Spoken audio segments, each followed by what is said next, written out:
आपने एक महापुरुष का नाम सुना है? दक्षिण भारत के थे, आंध्र प्रदेश के थे,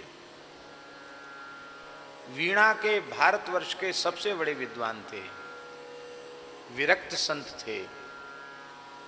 उनका नाम था D.R. स्वामी श्री पार्वतीकर जी महाराज। वीणा बाबा के नाम से प्रसिद्ध थे।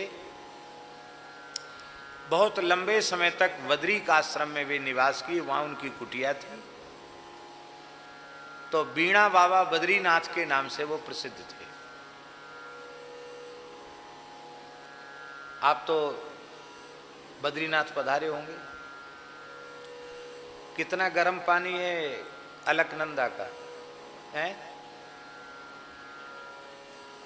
इतना ठंडा है महाराज कि लोग तप्त कुंड में नहा के चले आते हैं। अलकनंदा का पानी तो हाथ छू गया तो लगता हाथ शून्य हो गया। बर्फ ही है वहां, क्या है। हम तो बद्रिक आश्रम गए तो अलकनंदा में खूब स्नान किया, भर भर कमंडल नहाए। लोगों ने बहुत मना किया लेकिन माने नहीं हम। D.R. स्वामी श्री पार्वतीकर जी महाराज अलकनंदा के जल में त्रिकाल स्नान करते थे जटाओं के सहित। और वहां धार तेज है इसलिए जल में खड़ा हुआ नहीं जा सकता है, तो शरीर पर गीला वस्त्र है और वहीं खड़े होकर 1 घंटा जप करते थे गीले कपड़ों से बर्फीले इलाके में। और त्रिकाल संध्या, त्रिकाल स्नान, जब सब अलकनंदा के तट पर।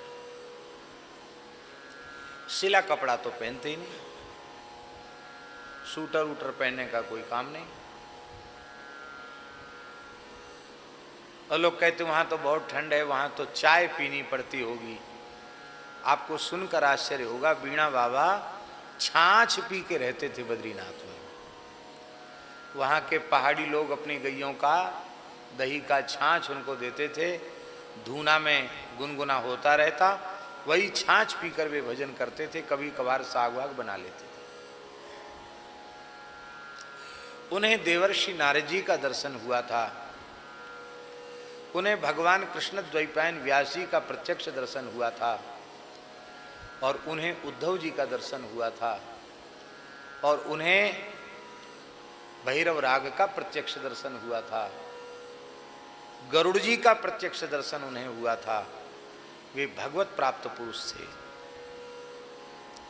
हमारे पूज्य गुरुदेव पहाड़ी बाबा महाराज से उन्होंने योग साधन लिया था और हमारे ऊपर भी बड़ा वात्सल्य था। तो हमने पूछा, महाराज जी आप वहाँ इतनी ठंड में ऐसे कैसे रहते हैं?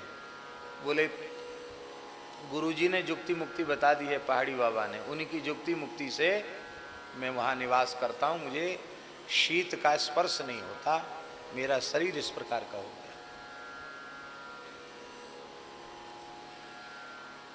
तो बद्रिकाश्रम जैसे स्थान पर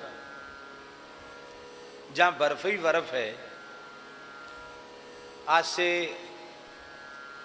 उनको पधारे हुए शायद 1991 या 92 में उनका शरीर पूरा हुआ,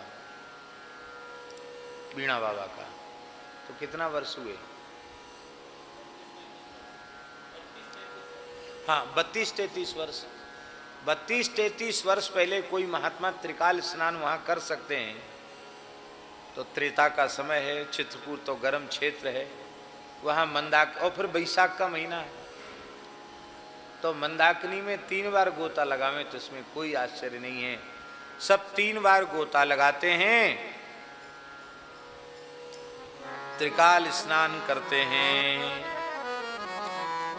और राम जी का दर्शन करते हैं।